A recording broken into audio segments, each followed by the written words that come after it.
Oi, gente, boa noite, tudo bom com vocês? Então, vamos começar com as introduções. Eu sou a Letícia Neves, aluna de Artes Visuais na UFPEL. Eu acho que estou no quinto semestre, não tenho muita certeza. E eu sou do interior de São Paulo, o que mais? Nas horas vagas, sou ilustradora e quadrinista, e é isso. Bem, o meu nome é Olívia Soares, também sou do interior de São Paulo, faço licenciatura em artes visuais, entrei em 2017 e é isso, Mariana. Eu sou a Mariana, eu sou daqui de Pelotas mesmo, e eu tô na área de visuais de licenciatura desde 2019. Acredito também que eu tô no quinto semestre, e é isso. Então, bora começar. Então, né, a gente vai aqui com a quinta aula do curso de formação continuada Tacituras Identitárias em Latino-Americana. E a gente faz parte, né, de um projeto de extensão dos Arteiros do Cotidiano, que a gente tem como nossa maestra a professora Cláudia Brandão. E dando uma prévia, assim, do que a gente vai fazer hoje na aula, a gente, então, vai ter um diálogo para pensar a arte na América Latina. Então, tendo ali ela como um foco, né, para dar uma valorização na nossa cultura e na nossa arte. E usando como base a tese do historiador A.B. Warburg, não sei falar o nome desse moço. E Warburg. aí, depois a gente vai mostrar vários artistas da América Latina e, por último, a gente vai dar nossa proposta. E é isso. Pode passar, Mari, vamos começar. Passou? Eu não tô enxergando. Não, passei. Passou, tá. Bem, primeiro a gente vai iniciar apresentando o A.B. Warburg, que foi um historiador de arte, antropólogo e também foi é considerado, né, o pai da iconografia moderna. Ele nasceu na Alemanha, em Hamburgo, em 1866. O Warburg revolucionou a forma de pensar e estudar a arte, a história da arte, rompendo com o conceito tradicional de história, que é mais caracterizado pela aquela cronologia progressiva que é típica dos pensadores modernos, né? O foco que antes estava centralizado na obra de arte, nos elementos compositivos, agora está focado num estudo interdisciplinar sobre o contexto sócio-histórico que essa obra de arte se localiza. E essa contextualização da obra de arte era feita a partir do que o Warburg chamava de arqueologia do saber visual. Ou seja, o que isso significa? Tipo, era feita uma identificação e uma leitura dos símbolos e signos que haviam na obra, para que a partir da imagem fosse possível posicionar o trabalho em um pano de fundo, e também para que fosse possível observar suas sobreposições dentro da história. Eu vou fazer uma citação aqui do Beltin Hens, que foi um historiador da arte também, que estudou essa teoria de A.B. Warburg, e ele diz assim: as fronteiras entre a arte, a cultura e as pessoas que a produzem são novamente questionadas. A arte é, doravante, entendida como um sistema entre outros de compreensão e reprodução simbólica do mundo. Vencer a fronteira entre a arte e o seu plano de fundo social e cultural requer instrumentos diferentes e objetivos de interpretação diversos. Somente uma atitude de experimentação pode deixar entrever novas respostas. Acho que pode passar. Pode passar pro da biblioteca. Já tá na biblioteca, já tá. Tá. Bem, agora eu tô enxergando aqui. A Biblioteca Warburg das Ciências da Cultura foi o mais significativo fruto do pensamento do A.B. Warburg.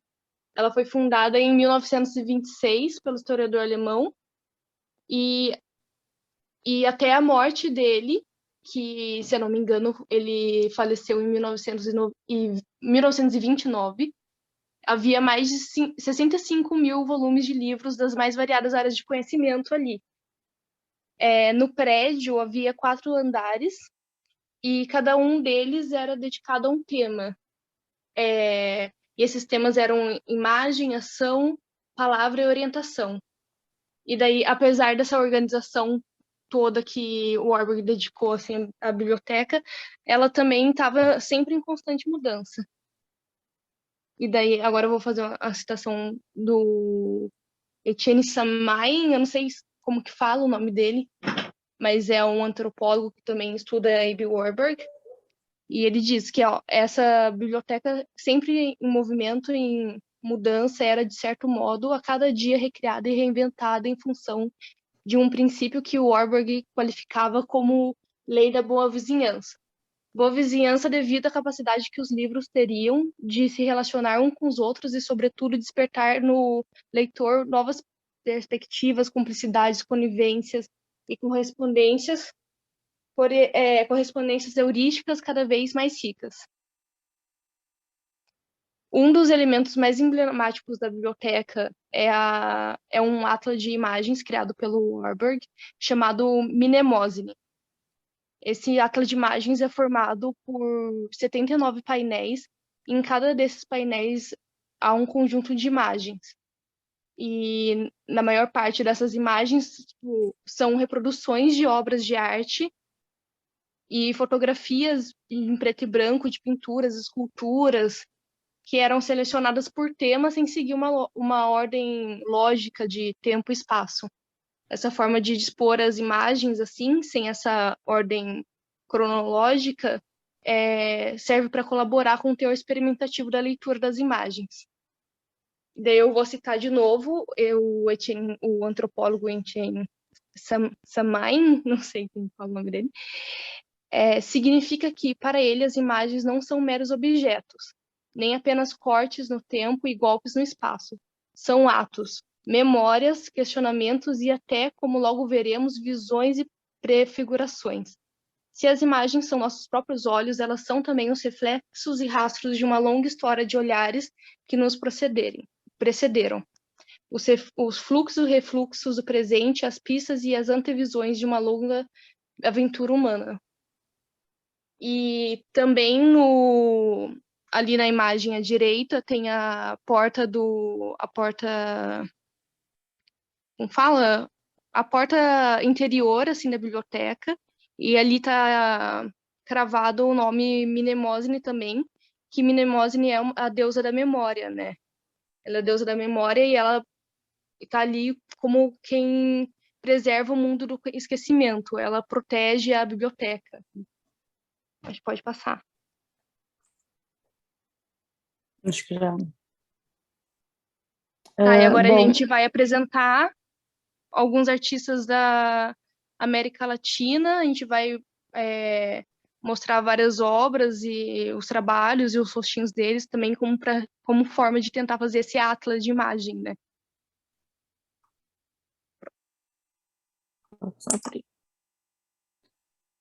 Bom, eu apresento a primeira artista, que é a fotógrafa Paz Errázuriz. Ela nasceu em 1944 e começou a carreira dela na fotografia na época da ditadura chilena de Pinochet, que é em 1970. E o trabalho dela é sempre bem focado em pessoas que foram deslocadas para as margens da sociedade nessa época, que foram oprimidas, no caso, pelo Estado, por conta das regras vigentes da época. Essa primeira série que eu vou mostrar, ela fala que o processo criativo dela é baseado na convivência e na construção de um vínculo de confiança e respeito mútuos. E que ela acredita que, tipo, qualquer retrato que ela tire é como se fosse um autorretrato dela mesma. Ela enxerga ela mesma em qualquer pessoa que ela tire foto. E ela também disse que nessa época dessas fotos, assim, ela decidiu ficar no Chile, nessa época da ditadura, etc., por decisão política, porque ela queria entrar no mundo da fotografia e, especificamente, tentar dar uma voz para essas pessoas que estavam morando em lugares como se fossem bordéis, como se fossem não, como eram bordéis no caso dessas travestis, que eu vou mostrar as fotos agora.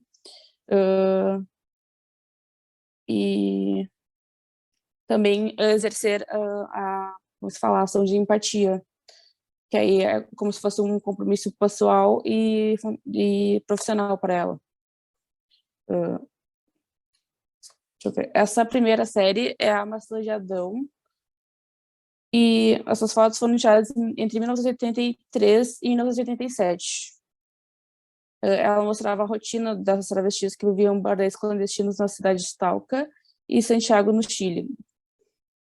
Ela teve uma exposição em 1990, acho que foi antes um pouco antes da ditadura acabar, mas não sei o que aconteceu, que eu acho que pelo menos alguns exemplares daquela época, que era um livro também, né, junto com a Cláudia Donoso, acho que alguns exemplares acabaram sumindo, só que eles relançaram agora em 2014. E esse livro tem 200 imagens no total, junto com os textos da Cláudia Donoso, que é uma escritora peruana. Aqui nessa terceira foto é a Evelyn. Ela é uma das pessoas que deram relatos para a paz.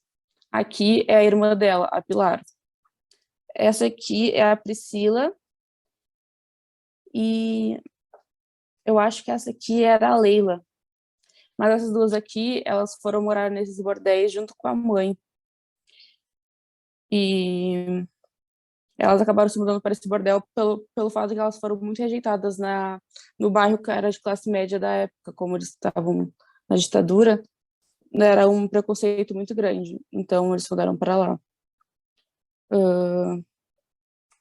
Deixa eu mostrar. Aqui a Evelyn também. Deixa eu ver. Onde é que tá a foto da Mercedes? Não carregou. Peraí. Deixa eu ver.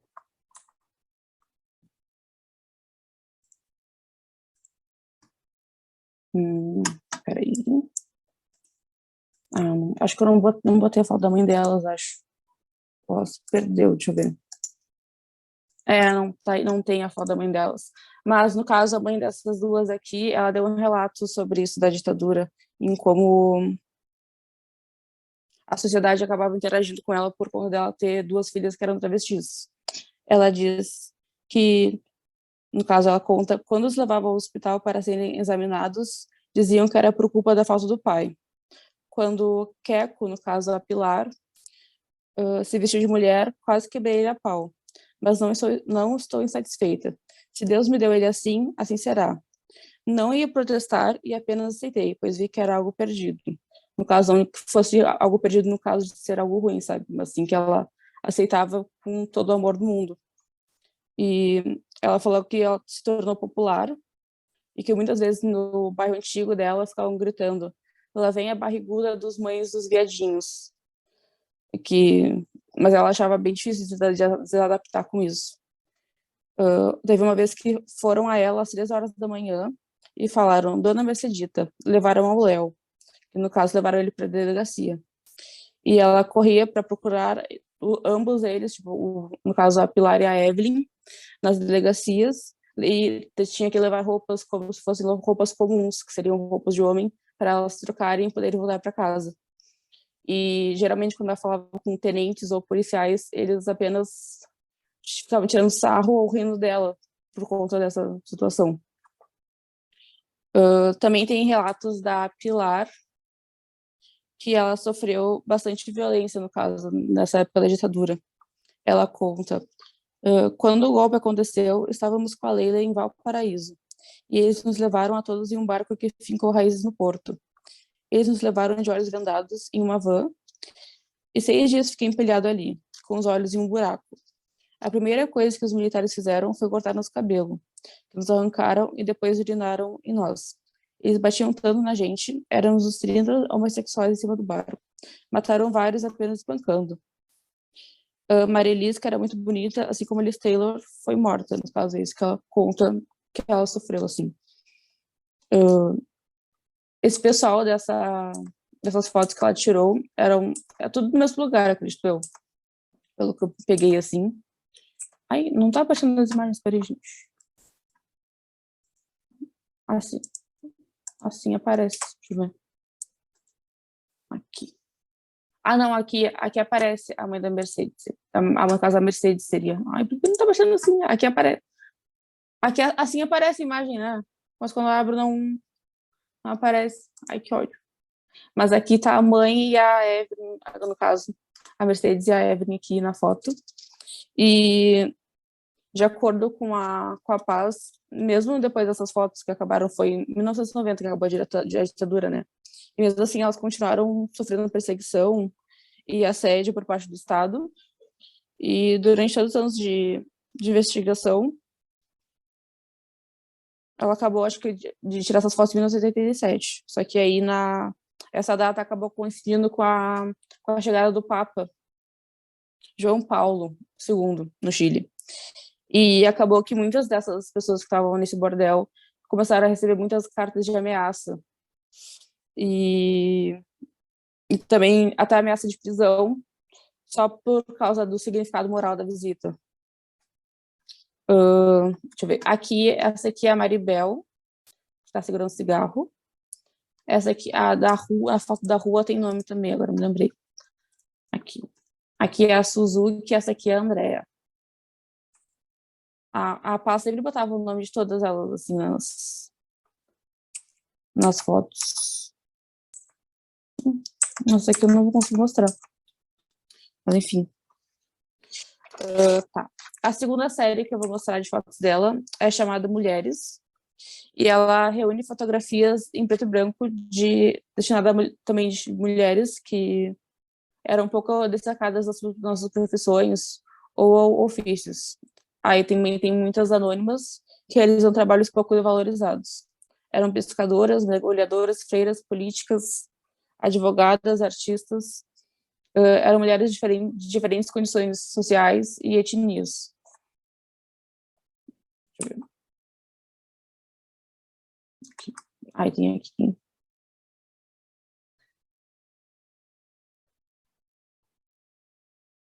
Aqui nessa série também ela descobriu uma mulher que vai dar continuidade a outra série que eu vou mostrar dela também, que é a Os Nômades do Mar. Aqui as fotos.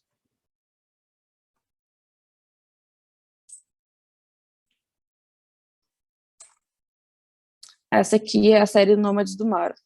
Essas fotos que ela tirou são de indígenas da tribo Kauaskar, não sei como é que se fala exatamente a pronúncia, mas é uma etnia que morava bem no sul da Colômbia do Chile, que no caso seria a Patagônia chilena na época, acho. E existiam só 25 pessoas ao total nessa época que a Paz foi tirar essas fotos. E não existia apenas 25 porque eles foram exatamente, tipo, muito segregados e também foi uma coisa bem sistêmica para diminuir eles, no caso. No caso, a Paz, na outra série, ela conheceu essa senhora aqui, que é a Frésia Alessandri. Aí por isso que ela fez essa série.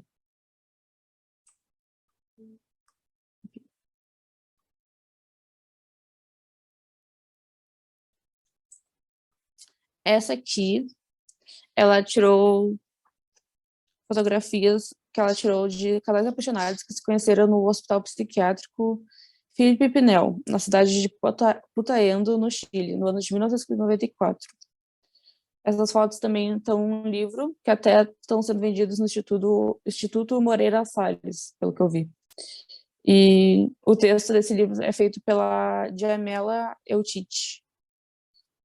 Ela teve interesse em fazer, na verdade, quem teve a ideia de fazer o livro foi a Djamila, não foi a Paz. Mas as fotos são completamente da Paz. E a Djamila teve interesse em fazer esse livro porque ela é interessada no tema do amor e da loucura. Ela propôs à fotógrafa a colaboração desse livro. Ela escreveu do México e, para isso, leu muitos livros de literatura medieval e hospitais do século XIX. Aí, a Jamela fala que ela, afinal, viajei para viver a minha própria história de amor. Estou num asilo pelo meu amor às palavras, pela paixão que as palavras continuam a provocar em mim. Aí são essas 6 fotos. Na verdade, são mais de 60, acho, mas na internet eu encontrei bem pouquinho. Tem mais essas 2. Eu gosto das fotografias dela, porque é uma coisa bem natural, assim. Ela pode pedir pra pessoa até posar, mas acaba se tornando algo que não é tão... Como é que se fala? Como é que eu diria isso? Então... Forçado?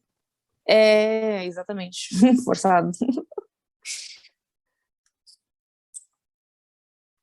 A próxima artista que eu vou mostrar é a Belkis Mansour. Ela é de Havana, Cuba, e ela foi uma artista, professora, curadora e especialista em colografia.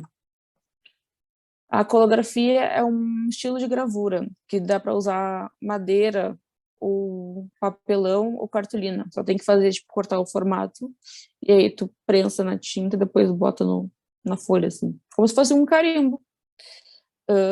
As obras dela giravam muito na mitologia do Abacuá, que é como se fosse uma maçonaria masculina que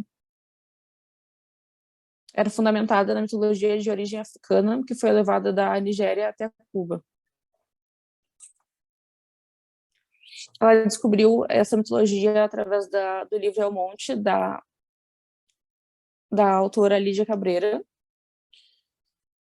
enquanto ela ainda estudava na Academia de São Alejandro. E ela gostava muito de incorporar simbologias de outras culturas e, com suas interpretações, ela expressava suas ideias e os aspectos estéticos, plásticos e poéticos que descobria em suas investigações. Nessa obra aqui, a cena, ela é bem parecida com a Última Ceia do Da Vinci, além de retratar alguns dos discípulos na Última Ceia como mulheres, no caso. Essa do meio aqui seria a Sicã. E essa obra, ela tem 2 versões. Essa seria a primeira colorida, e essa aqui é a segunda. A Belkis, do nada, decidiu que ela não queria usar mais cor, então ela começou só a usar cores, no caso, que seriam monocromáticas, preto e branco apenas. E a Sicã, que no caso é essa de branco com uma cobrinha no pescoço, ela é o maior foco que tem nas obras dela. Ela é a única mulher que é presente na história Bacuá, e ela foi condenada à morte por revelar os segredos da religião para o seu noivo, e que era um príncipe de uma nação inimiga. Essas figuras que estão na volta dela representam a vida e a morte, no caso, assim. Aí tem bastante detalhe, como se fossem umas escamas aqui.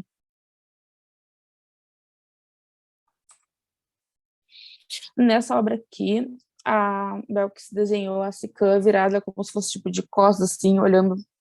Não vou saber explicar a posição que ela tá, mas ela tá grávida nessa obra, e a cabeça está encostada o bode tá com a cabeça dela, com a cabeça encostada no ombro esquerdo dela, e aí ela olha pelo direito, assim.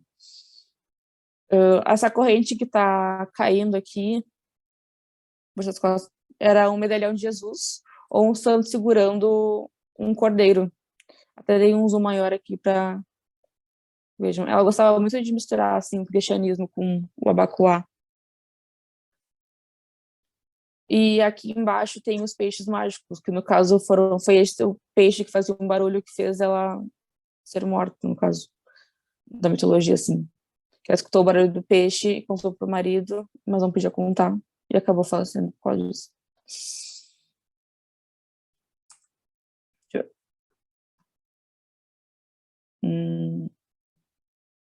Um ex-curador do Museu Nacional de Belas Artes de Havana, ele disse que a maioria das representações da Sicã eram baseadas no próprio corpo e o rosto da Belkis. Então, a representação da Sicã grávida sugere o poder da artista como criadora, uma portadora de conhecimento em circunstâncias opressivas.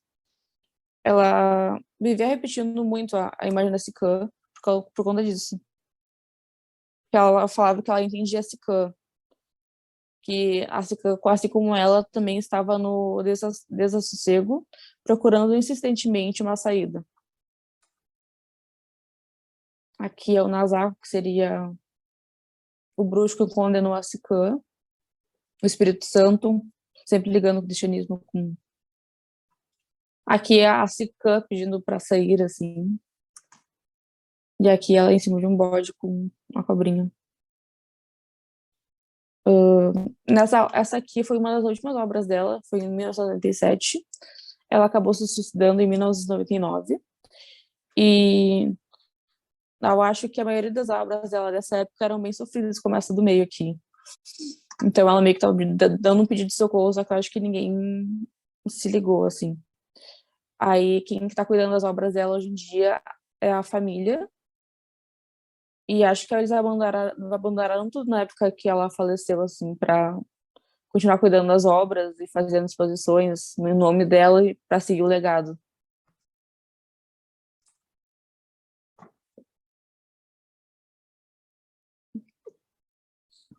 Oi, então agora sou eu. Gente, se vocês tiverem dúvida, quiserem falar alguma coisa, comentar, pode escrever no chat, a gente vai respondendo, tá? Com vontade. Vamos lá, então. Ana Mendieta, quem não melhor para representar, né? Acho que a maioria das pessoas conhece um pouquinho dela, que ela ficou bem famosa. Depois, não vou falar porque é spoiler, talvez alguém não saiba porque que ela ficou muito famosa, mas bora então, né? Ela, então, é do século XX, nasceu em 8 de novembro de 1948, lá em Cuba, na Havana. Pode passar. Bom, ela é filha de Ignácio e Raquel. E eu acho importante, assim, às vezes, relembrar um pouco os pais de quem a gente vai falar, porque eu acho que, querendo ou não, os pais, eles influenciam muito no que a gente pode se tornar, né? Se não for os pais, pelo menos a parte da infância, assim, a nossa primeira vivência. E a família dela era de classe média alta, então, tipo, ela teve uma vida, assim, no começo tranquila. E o pai dela, a família do pai, tinha ligação com política. Então, o tio-avô dela, ele já foi até presidente provisório em 34, e o pai dela era advogado. E ele também participava dos mesmos círculos sociais políticos. Também tem evidências que ele trabalhou para a FBI como informante. E ele apoiava, num primeiro momento, a revolução, né, que estava prestes a estourar contra o Fulgêncio Batista, que é quem comandava ali na época, né? Só que daí, depois que aconteceu a Revolução Cubana, que foi liderada pelo guerrilheiro Fidel Castro, né? Passou 2 anos e aí o pai dela fez, não concorda mais com isso, vou fazer o quê? Vou tirar as crianças daqui. Só que daí ele mandou a Ana e a irmã mais velha dela, que também chama Raquel. A Raquel tinha 15 e a Ana tinha 11. E elas vão, então, com uma tutela da Igreja Católica, com um movimento que chamava Operação Peter Pan, lá para os Estados Unidos. Então, em 1961, ela vai embora e ela, né, tem uma, assim, uma corta com a vida dela que ela tinha. Então, depois ela vai crescer, pode passar o slide, ela vai crescer nos Estados Unidos como imigrante, vai depois ir para a Universidade de Iowa, lá ela vai se graduar em pintura, e assim que ela já se forma, ela entra no programa de artes de meios múltiplos e vídeos da mesma universidade. E é nesse momento que ela vai ter a primeira fase assim, dela de artes, que começou a ficar mais famosa, que ela realmente começa a trabalhar com isso. Acho que todo mundo sabe assim, que na história, na verdade isso é bem global, mas nos Estados Unidos tem um estereótipo assim de ser mais forte, como que os imigrantes são tratados lá, eles, ainda mais mulheres, são muito objetificadas, né? Elas são vistas tipo, a morena ardente, então tipo, é trash, basicamente. Pode passar. Então, esse primeiro momento dela, ela quer, por meio de performance, vídeo e fotografia, né, que é o que eles estavam aprendendo ali, ela faz temáticas com a violência contra a mulher, né? Então, fala muito da vida, da morte, das origens e pauta o feminismo, né? E essa exposição que está na tela, que chama sem título, não tem título, uma cena de estupro, ela fez ela porque uma menina da universidade dela foi estuprada. E aí ela ficou, tipo, revoltada e quis fazer essa exposição. Quem tá aí, nessa deitada, suja de sangue, é a Ana. E ela ficou mais ou menos 1 hora aí. E ela tinha como objetivo fazer as pessoas que vissem, né, a exposição se sensibilizassem, porque, óbvio, não tem como não, né, e se tornar cúmplice disso. E eu achei uma sacada muito legal, porque você se tornando cúmplice de uma cena de crime, te põe numa posição do que você vai fazer a partir disso. Você vai ficar em silêncio? Você vai falar com alguém? Você vai denunciar? E não sei, eu acho isso uma coisa forte. Bom, pode passar. Segundo momento dela, então, ela começa a explorar o corpo dela como um ritual, tendo uma conexão com a natureza e o mundo ancestral latino-americano, e o foco as pessoas de origem que originaram o povo lá em Cuba, né, que são os pré-colombianos.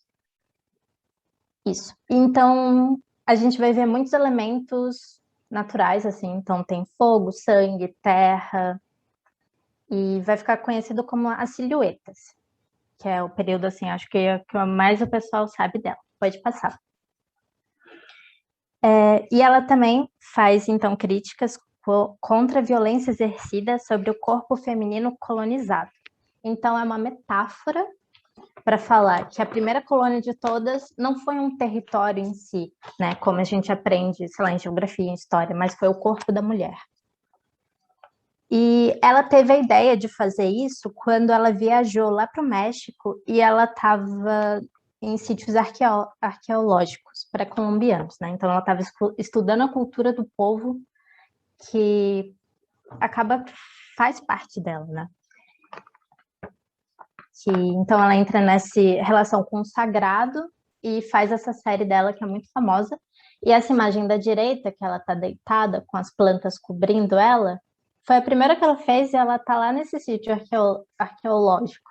Então, tipo, ela literalmente teve a ideia ali e falou, não, peraí, eu vou fazer a performance agora. E foi lá e fez. Isso é interessante, né, pensar, porque como é uma performance e boa parte do trabalho dela a gente só tem fotos, a gente não sabe nem metade do que aconteceu, né? Pode passar. Esse trabalho, na verdade, não é dela, é meu. Eu só coloquei assim rapidinho porque eu achei muito legal que, meio que sem querer, eu tive uma ideia parecida com ela, porque esse carinha aí, ele representa a morte. Então, pode passar. Então, tá, tipo, literalmente mostrando ele voltando à Terra, né? Ele é feito de argila. E a Ana, ela fala muito disso também, de, tipo, ver a morte só como um ciclo, como uma segunda etapa, assim, da vida, como se fosse uma continuação, sabe? Não é, tipo, ai, acabou e é isso. Tipo, é como se a gente só estivesse voltando para onde a gente já veio, sabe? Da onde a gente já veio. Então, para, assim, cortar com uma ideia que outras religiões pregam, que, tipo, vê a morte até como um tabu. Eu acho até engraçado que as pessoas têm até medo de falar de morte, né? Então, enfim, pode passar. Aqui estão várias fotos, assim, de outras séries delas, da Silhueta. Então, gente, tem, tipo, muita coisa, né? E, não sei, tipo, a gente não sabe nem metade do que ela fez. Tem algumas que eu não coloquei, eu preferi pegar essas imagens, assim, mais naturais, porque ela também faz os negócios, assim, muito com sangue. E eu sei que ela usava sangue de animal, aí eu fico, tipo, com dó de ver essas coisas. Pode passar. A última parte, assim, do trabalho dela foi esse terra-corpo, né? E tem mais ou menos a mesma ideia da silhueta, só que ela se coloca mais nas cenas, né? Antes era, tipo, só o formato dela, agora ela tá literalmente ali. Então é como se ela estivesse representando o que eu quis mostrar com o meu carinha de barro. Tipo, que ela, no final, vai voltar para a natureza, que é o ciclo, tá voltando, né? E aí, deixa eu ver. E isso também faz muita menção a mitologias e deuses que esse pessoal da pré-Colômbia acreditavam e seguiam, né? Que sempre é assim, a gente sempre olha a natureza como os deuses. Se a gente for estudar a história, a gente percebe isso. Bom, pode passar. E aí, em 8 de setembro de 84, a Ana morre. Ela cai do prédio. Isso é o que os juízes falam. Só que o pessoal que morava no prédio, o vizinho, falou que tipo, escutou ela e o marido brigarem assim violentamente, e aí passou um tempinho, ela caiu do prédio. Aí você fica assim, será que ela realmente caiu, né? E aí, por causa disso, a Ana realmente ficou muito famosa porque o pessoal se revoltou. Ainda mais quem apoia o feminismo, assim, foi para a rua e fez vários protestos. Então, acho que é por isso que é uma das causas do porquê que ela ficou tão famosa, né? Que eu acho até irônico isso, que é uma artista que lutou a vida inteira, sim, feminista, e aí ela morreu de feminicídio. Então, tipo, meu Deus. Quer dizer, eu acho, né? O juiz fala outra coisa, mas pode passar.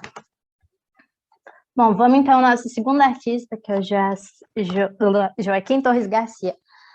Dando assim, Meu Deus, gente, hoje tá difícil, desculpa. Falando rapidinho dele, ele foi basicamente um nômade. Esse cara, ele passou em vários lugares da Europa, né? Vocês vão entender já já o porquê. Ele nasceu em 28 de julho de 1874, lá no Uruguai. Aí o pai dele era imigrante, então não era lá muito rico, e a mãe dele era do Uruguai. E ele decidiu ser pintor num período que ele passou entre as duas guerras. Aí já vai vendo, já vai pensando como é que vai ser a vida dele de artista. Pode passar. Bom, primeiro momento, então, ele vai viajar, né? Vai estudar fora artes. E ele vai para Barcelona, que é onde ele conhece essa moça que está pintada, que vai se tornar a esposa dele. E lá ele faz a faculdade de Belas Artes, isso, de Barcelona. E ele, por causa da faculdade, ele teve uma arte, assim, no começo mais realista, né? Depois que ele casou com a esposa dele, que também era uma pintora, infelizmente, ela parou de pintar. E a causa é por causa do contexto social e histórico, que foi porque seria uma vergonha para a família dela se ela continuasse pintando e pintasse melhor que o marido. E aí você fica assim, né? Mas pelo menos ele deixava ela dar pitaco em tudo que ela quisesse, chamava ela para fazer as coisas com ele, falava tipo, não, vem cá, quero ouvir o que você acha da minha arte, me dá a sua opinião, me fala, tal.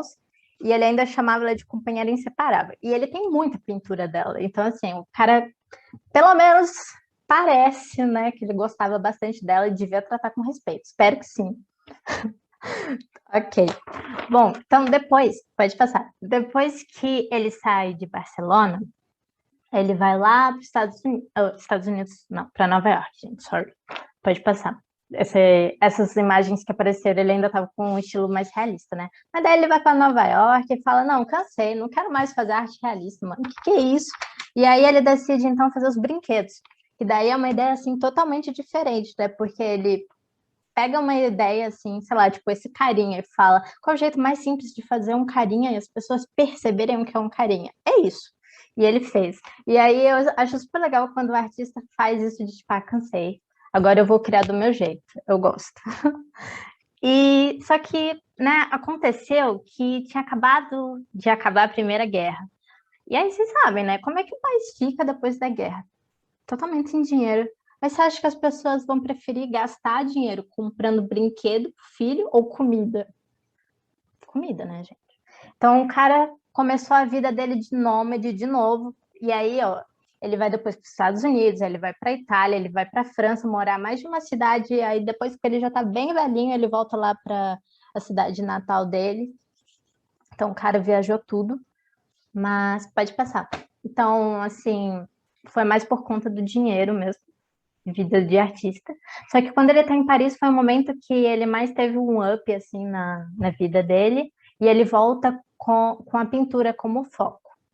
Só que daí você fica, nossa, tá diferente, né? Ele não voltou no realismo não. ele então se baseia em culturas diferentes, primárias, ele fala, né, que tem assim uma origem forte com a humanidade, que então é a arte africana, pré-colombiana, aborígena.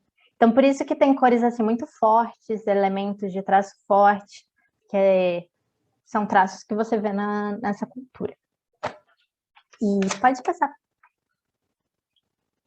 Essa aqui, eu acho que deve ser a parte mais famosa dele, que é o mapa invertido da América do Sul, que foi assim um momento mais de crítica, eu diria, né?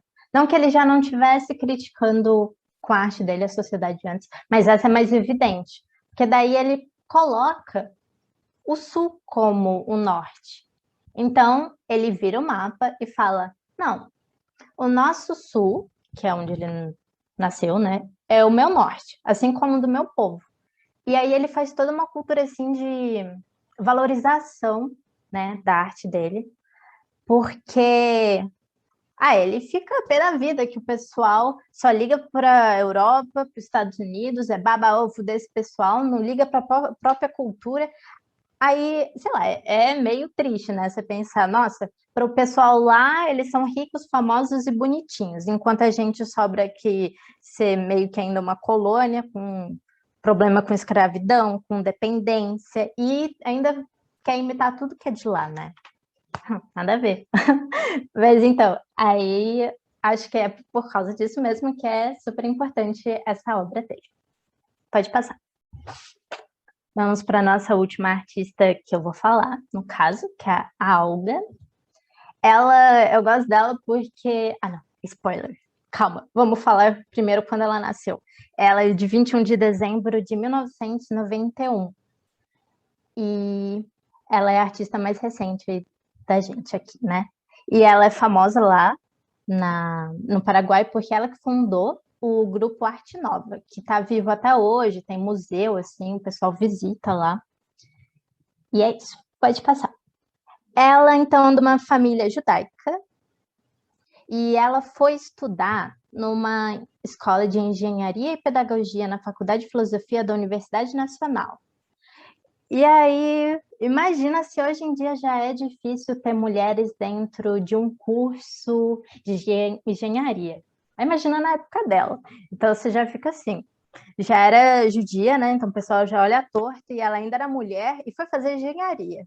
Aí eu queria estar conhecendo essa velhinha, ela tem cara de ter sido muito legal.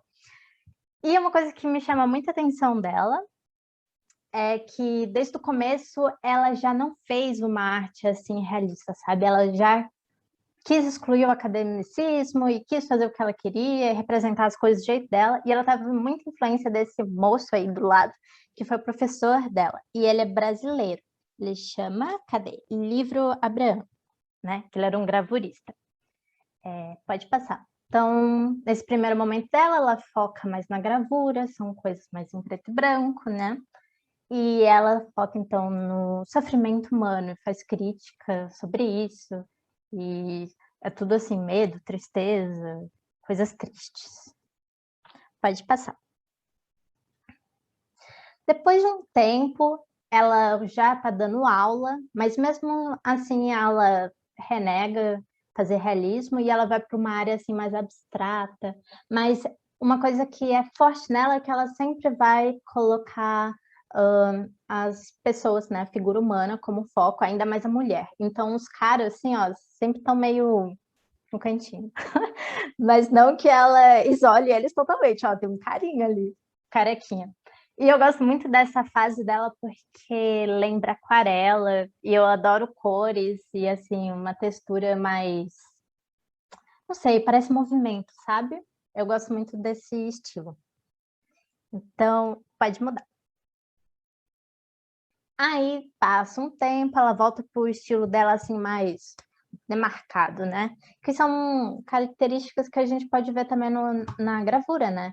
Que, pensa, se você olhar essas artes, dá até para pensar que foi um projeto assim de gravura, né? Porque é bem forte, aí você vê as coisas bem assim demarcadas, a pintura tá mais pá! Não sei se dá para entender, mas o estilo Então fica mais chamativo, eu diria. E ainda continua a mulher como foco, né? Então dá para ver aí, cadê os caras? Não tem. Ela não quer saber muito disso, não. Pode passar. Então, por último, tem uma frase dela aqui falando de como ela se via, né? Uma mulher de classe média de origem judia, educada em um colégio internacional, vista como uma grande artista, que entrou na faculdade de engenharia que mulheres não frequentavam, ou seja, uma pessoa estranha e diferente. Eu adoro esse tipo de pessoa. E eu coloquei uma foto dela aqui com o marido dela, que é o doutor Isaac Saúde, não sei falar o sobrenome dele, porque eu achei fofinho. E é isso, gente. Vamos para a Olivia agora. Pode passar? Oi, de novo. Agora eu vou falar sobre 3 artistas contemporâneos brasileiros. A primeira é a Eliana Brasil. A Eliana Brasil é uma artista mineira graduada pela UFPR, em Curitiba. O tema do trabalho dela gira mais em torno das questões sobre memória, identidade, e ela expressa isso através de diversas linguagens artísticas, como, por exemplo, a pintura, a performance e principalmente a produção têxtil. Eu acho que o trabalho dela está principalmente ali entre a performance e a produção têxtil. Pode passar? Eu sempre esqueço para pedir para passar. A Eliana faz parte do coletivo Eroerê, que é um coletivo que reúne algumas artistas mulheres negras com produção artística voltada para questões raciais e elas buscam discutir assuntos como diversidade, multiculturalismo, com um foco na função social da arte. Esse trabalho, o ciclo contínuo, foi um trabalho desenvolvido a partir de algumas técnicas de costura, né, que é o crochê e o tricô. Essa prática é como se fosse um resgate da memória da infância da artista, que ela diz que aprendeu a costurar desde muito nova, né? E a Eliana também, ela considera essas técnicas como saberes ancestrais que revelam afeto, sobrevivência, resistência e intimidade feminina. O ciclo contínuo é um trabalho que está em constante processo de desenvolvimento. E ela diz que apresenta nesse trabalho o próprio processo de desenvolvimento dela. E vocês podem ver ali, ele se iniciou em 2017 e foi... E tá dizendo ali que 2017 acabou esse ano, mas eu vi uma entrevista dela que ela diz que continua trabalhando nessa obra, então não sei se se realmente vai ter um momento que ela vai concluir, né, esse trabalho. Eu acho que não. Pode passar.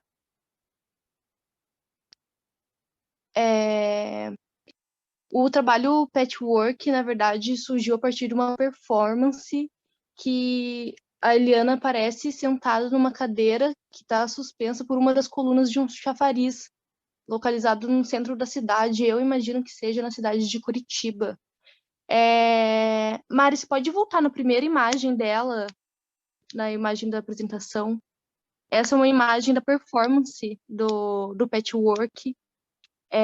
Nessa ação, a artista reúne alguns retalhos de tecido como forma de expor ao público, né, essa força e intimidade feminina. Nesse chafariz, como fala, essa coluna que ela está em cima, na verdade tem outra ao centro, assim. Vocês devem saber, no chafariz do centro de Pelotas sempre tem aquelas esculturas maiores no centro, né? A escultura que está no centro desse chafariz é uma escultura de uma mulher negra levando o que parece ser um balde de água na cabeça. Então, essa performance da Eliana Brasil dialoga diretamente com essa escultura.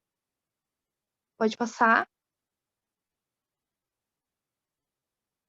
E uma coisa interessante também é que nesse vestígio da ação, né, nesse registro da performance, mostra o detalhe ali e está escrito justo mnemosine, que é essa palavra esse termo tão querido também pelo Aby Warburg, que a gente tratou no início da aula, né, que fala sobre memória, que a Mnemosine é a deusa da memória.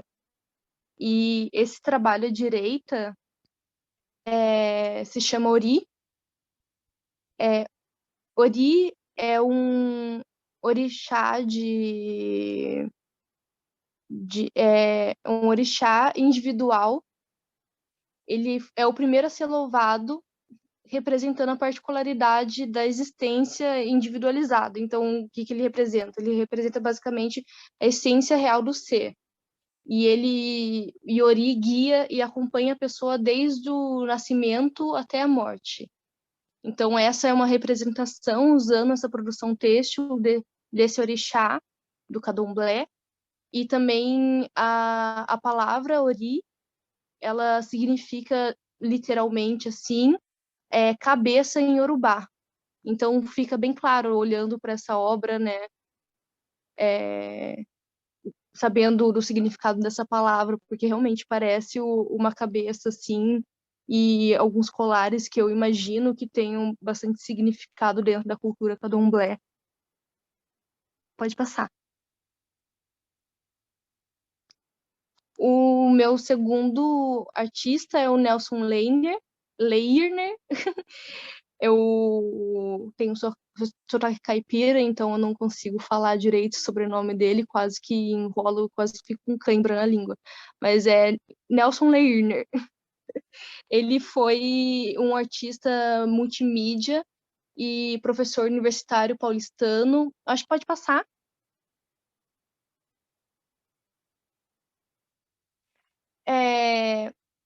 Assim como a Letícia falou também, quando ela estava falando sobre a Ana Mendieta, às vezes é importante a gente mostrar a origem dessas pessoas, desses artistas, falar sobre a família.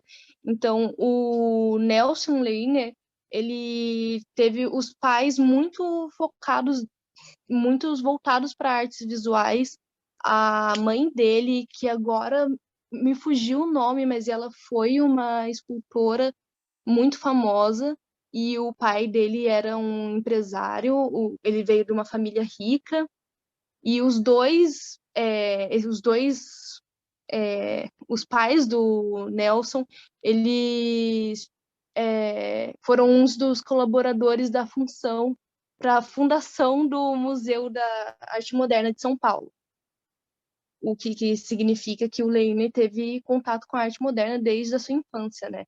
Hoje eu estava vendo também uma entrevista com ele, e ele diz que quando ele era jovem, ali com seus 20 anos, ele queria muito ser jogador de futebol, ele era muito focado em esporte e queria ser esportista, e isso era o que ele queria para a vida dele, mas ele disse que os pais dele ele não teve chance, ele foi empurrado para as artes visuais, e ele disse que a maioria das pessoas que tem família dentro desse circuito, né, de arte, geralmente usa o nome da família para se promover, etc. Ele disse que ele não fez, o que aconteceu com ele foi diferente, né? Ele não usou para se promover, a família dele empurrou ele e ele não teve escapatória.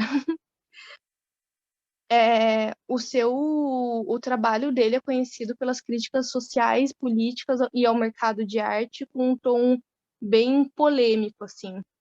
Ele transforma objetos cotidianos, imagens de animais, divindades e alguns símbolos da cultura pop em alegorias das circunstâncias que ele pretendia tratar. Então ele usa aquilo que o Warburg vai chamar de a memória da imagem, né, para criar outras narrativas. Então, esse trabalho dele, sem título, dá para ver bem, né, que ele usa, são várias figurinhas de símbolos da cultura pop, assim, tem ali a Minnie, a Piu Piu, o Dexter, você encontra muita coisa ali, dá para ficar um tempo viajando nessa imagem, que cada vez você vai encontrar um personagem ali interessante. E ele faz bem isso, essa junção desses elementos, né? Tentando criar uma outra narrativa. Em 69, eu acho interessante dizer isso também, que em 69 ele teve a sua sala individual fechada na 10ª Bienal Internacional de São Paulo, né? Eu acho que vocês sabem o que acontecia nessa época no Brasil. Então, isso foi por questões políticas, porque o trabalho dele tem um teor de crítica política muito forte. E ele foi convidado novamente para participar do evento em 2000 não, 1971, mas ele recusou o convite. Pode passar.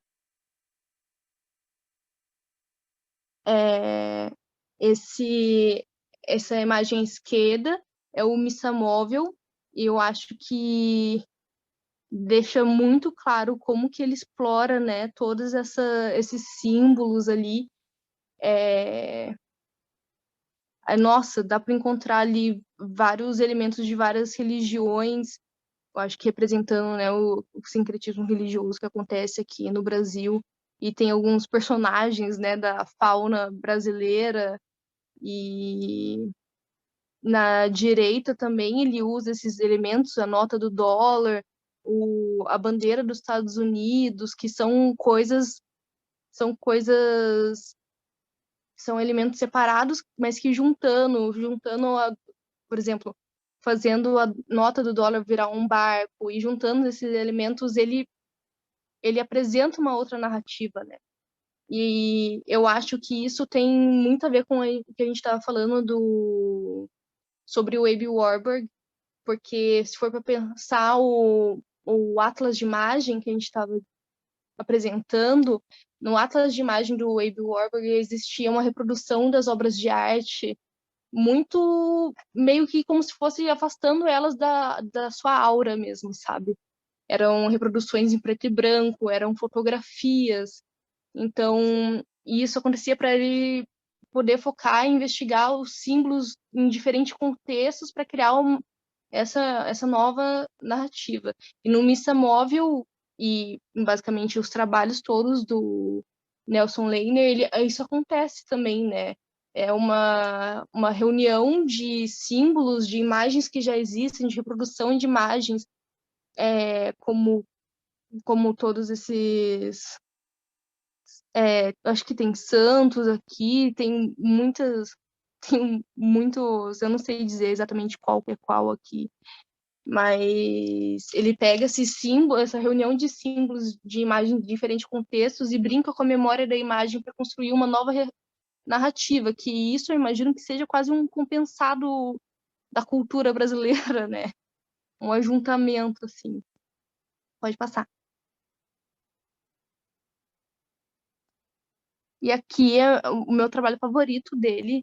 Na verdade, isso é uma série chamada Assim É, Se Lhe Parece, que são... Eu não sei o nome, se alguém souber, eu imagino que tenha um nome específico para esse tipo de mapa. Planisfério, talvez, eu não tenho certeza. Mas ele usa desse mapa e faz várias... ele brinca com esse mapa, né? Coloca essas figuras, então aqui nos continentes tem, eu imagino que seja de algum desenho animado, eu não lembro exatamente de onde que são esses bonequinhos, mas são como se fossem bonequinhos meio desesperados, assim, juntados nesses continentes, e daí daí em volta tá a divindade, né, do Mickey Mouse de sunguinha ali, não é uma sunga, é um pano que tem todas o Pato Donald super possesso, parece bravo, parece quase castigando essas pessoas que estão ali no mapa, né? E eu acho muito interessante o trabalho dele, porque é muito cômico, assim, é polêmico, mas trata essas coisas assim de uma forma, essas questões que são seríssimas, de uma forma muito cômica, assim. Eu acho bem interessante o trabalho dele. Inclusive, se vocês puderem pesquisar mais sobre esse artista, eu acho que a gente deixou o link de vídeo ali no Classroom. Ele é uma pessoa engraçadíssima, assim. Ele é um fofo. Era, né? Que ele morreu o ano passado, infelizmente. Mas ele era uma pessoa, assim, engraçadíssima. Um senhor, assim, muito carismático. Eu acho que vale a pena ver, ouvir ele falar, sabe? Ainda mais sobre o trabalho dele. Pode passar. E esse é o último também, que é um homem que eu adoro, um homem que eu amo, que é o Paulo Nazaré. O Paulo Nazaré é um artista também mineiro. Apareceram alguns mineiros aqui, né? O nome dele, na verdade, é Paulo Sérgio da Silva, mas ele se deu esse nome de Paulo Nazaré como se fosse... Ele falou que Paulo Sérgio da Silva é o nome dele de verdade e Paulo Nazaré é ele como objeto de arte. Né? Ele é nascido em 1977 em Governador Valadares. Primeiramente, ele estudou em talhe, em madeira, com o escultor Mestre Orlando, e se licenciou em desenho e gravura pela UFMG. O Paulo Nazaré, eu não sei se dá para chamar de Paulo, nunca sei como chamar, porque parece muita intimidade chamar só pelo primeiro nome, mas ele define o trabalho dele como arte de conduta. E o que é isso, né? Significa que o mais importante ali é o comportamento do artista e não o objeto em si que ele produz depois. E ele faz isso explorando os limites da performance. Acho que pode passar.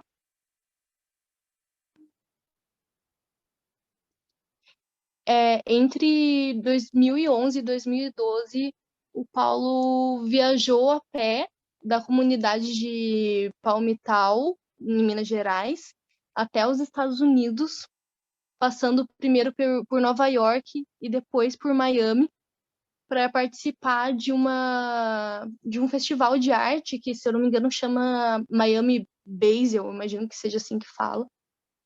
E no caminho, né, nesse percurso que ele percorreu, um percurso que percorreu por muitos meses, eu não sei dizer quanto tempo que ele passou caminhando, né?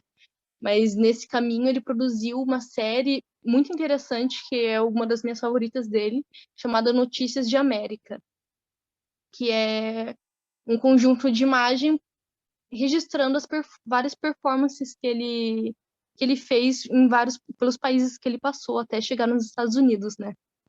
Então, essa imagem à direita é uma foto dos pés dele em cima da bandeira dos Estados Unidos. Ele falou, inclusive, que ele fez a viagem inteira a pé e não lavou os pés. Ele só foi lavar os pés quando chegou nos Estados Unidos, como forma de levar o pó da América Latina para lá. Bem interessante. Nossa, não consigo nem imaginar a quantidade de calo que tem nesse pé. Mas, e daí, ele também, nessa série Notícias de América, ele também tira essas fotos com essas pessoas em vários lugares que ele passou, com placas. Aqui eu não sei exatamente onde que ele estava, mas está escrito vendo minha imagem de homem exótico, né? Muito legal, muito massa. Pode passar. E tem também, essas daí são da mesma série Notícias de América. Esse à direita está escrito eu limpo seu banheiro por um preço justo. E à direita está escrito levo recados para os Estados Unidos. Eu fico só imaginando também o que a Letícia estava falando sobre as performances da Mendieta, né? O que o que que aconteceu, sabe? Imagina as conversas, o que que esse homem ouviu nesse percurso, sabe? Todas as histórias que estão por detrás disso. Quem que é esse senhor de boné da FBI, sabe? O que que é isso? Muito interessante, assim. E pode passar. E também eu coloquei aqui um outro trabalho dele, que é um projeto chamado Imagens que Já Existem no Mundo, que é um trabalho dele voltado mais para o desenho, né? É bem diferente, assim, de olhar essa diferença entre a performance e o desenho, assim. Mas eu acho que, de certa forma, tem um pouco, dá para perceber a personalidade dele ali naquele desenho, né? Depois que a gente conhece o artista, assim. Mas essa primeira... Quer dizer, essas 3 imagens, elas são imagens de momentos históricos do Fidel Castro. Do Fidel Castro, isso. E a primeira é uma foto é uma reprodução, né, de uma foto do Fidel Castro com o João Paulo II, na primeira visita de um Papa a Cuba. A segunda imagem é o Fidel Castro e as medalhas, assim, com o presidente Hugo Chávez. E a terceira imagem é Fidel Castro recebendo alguns políticos vietnamitas em sua casa em Havana. Pode passar. E agora a gente vai falar sobre a proposta dessa aula de atividade. É importante dizer que essa proposta foi inspirada numa fazição do grupo de mediação artística Patafísica da UFPEL. E pode passar? A atividade, vários grupos já tinham explorado várias linguagens artísticas. A gente estava tendo dificuldade de escolher uma que não tinha sido explorada, né? Então a gente pensou em fazer uma atividade de curadoria, que é algo que não se discute muito dentro. Acho que em aulas de arte, por exemplo, eu fui descobrir o que era curadoria só na faculdade, né? Mas, para quem não sabe, eu vou tentar explicar de uma forma bem breve, assim, um curador de arte é como fosse um diretor artístico, né?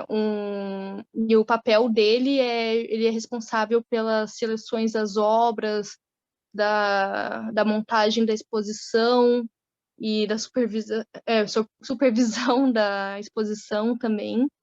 Então, a atividade que a gente pensou, inspirado na fazição do Patafísica, era que primeiro cada participante escolhesse um objeto de cultura, né? Um objeto que demonstra a cultura. Por exemplo, eu fui escolher o meu para fazer e eu pensei primeiro numa garrafa de vidro que eu tenho aqui com coisinhas de areia, e a minha segunda opção era uma coroa de abacaxi que eu tô tentando criar raiz. Então são coisas assim. A outra opção minha era uma toalha que foi feita no Peru. Então são esses tipos de objeto. E daí a nossa proposta inicial era fazer um sorteio de trios, né, para cada um cair com um objeto muito diferente ou aleatório, assim, do seu.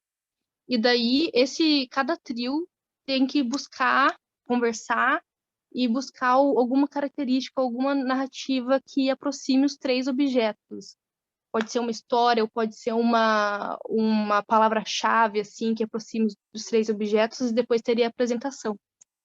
Mas como a gente não tem muita gente aqui, então a forma de adaptar isso foi cada participante escolher 3 objetos da sua casa e buscar criar essa narrativa para esses 3 objetos que você escolheu. Então, eu penso que talvez seja melhor se vocês puderem escolher objetos que não sejam muito parecidos, sabe? para conseguir usar ali a criatividade para conseguir chegar num resultado mais interessante. E daí a apresentação também, daí pode tirar foto dos objetos e escrever um texto, ou se quiser gravar um áudio, um vídeo explicando como que esses três objetos se aproximam, né? Então é isso. Pode passar. Bom, agora a gente vai apresentar os objetos que nós escolhemos. E esse primeiro é o meu. Esse aqui é um ferro de passar, mas é daqueles antigaços, assim, que é feito, acho que de ferro mesmo, né? Tipo, ferro. Não esqueci como é que é o material. Mas é daqueles antigos que tu tem que botar carvão. Eu escolhi ele, mas pelo fato de que desde pequena, toda vez que eu passava pela sala, não importava em qual casa eu morava, sempre olhava ele, assim. Então ele estava sempre à minha vista. Então é mais de lembrança mesmo. Olivia? Perdão, tava mutado aqui. O meu objeto foi aquele primeiro que eu disse, que é essa garrafinha de vidro que tem esse desenho de areia feito por dentro, né? Ele é bem comum nas cidades litorâneas. Não sei se aqui do sul, mas a partir de São Paulo para cima, eu tenho certeza que tem, vendendo assim como souvenir, né? O nome. E essa garrafa eu comprei em São Sebastião, que é uma cidade que eu sou apaixonada, e daí eu comprei ela e trouxe para Pelotas, nessa cidade mofada, um pedaço da praia fenomenal de São Sebastião, para me dar um pouco de alegria. O meu, então, é o último objeto, que ele é de mola. Eu comprei ele numa parada em Minas, indo para uma cidade assim mais perto do Rio. E eu não sei, não sei se todo mundo conhece, aqueles que se apertam embaixo e o bichinho desmonta. E aí eu tenho uma memória afetiva com ele porque ele foi o primeiro. Eu tenho 3 desses bichinhos que estão ali. E aí eu brincava assim com ele, até que eu não sei o que eu fiz, acho que eu brinquei tanto com ele que ele explodiu, saiu todas as miçangas. Aí ele tá meio torto porque a minha mãe meio que consertou ele para mim, só que daí ele ficou meio errado, coitado. E aí é isso.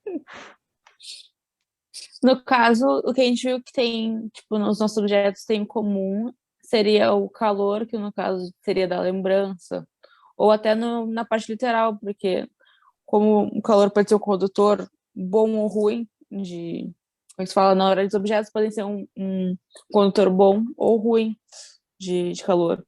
Tipo, o meu, no caso, eu acho que se considera um bom, acho que o ferro é bom, né, para passar calor.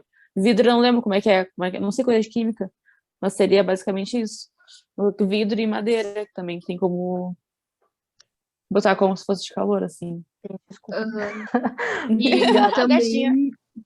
E também eu acho que as 3 memórias, primeiro que esses 3 objetos tentam. Eles trazem uma memória de um outro tempo, né, pra gente. Uhum. E os 3 objetos também falando sobre o calor, por exemplo, não dá para pensar num ferro de passar sem pensar em calor. São Sebastião me lembra calor, praia, impossível não pensar também. E o objeto da Letícia, ela diz que ela comprou em Minas Gerais, né, e que estava muito quente. Ela lembra de ir para lá e ser muito quente também. Então tem esse tema, assim. Eu acho que os 3 temas que unem passa muito por calor e memória. Uhum. E é isso. É isso. E aí, gente?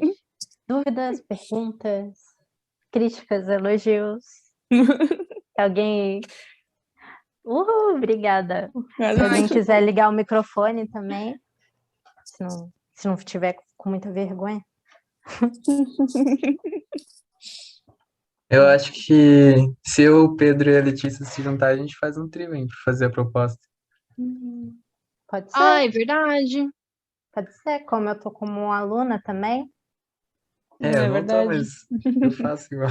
Ah, é verdade. Ah, a gente faz por fazer, então, né? É isso. Vamos. Tem que fazer arte mesmo. Então, bora. Então tá. E Beleza, então, sabe quanto gente. tempo que sobrou pra gente? Olha, são 8h20, faltam 10 minutos. 10 minutos.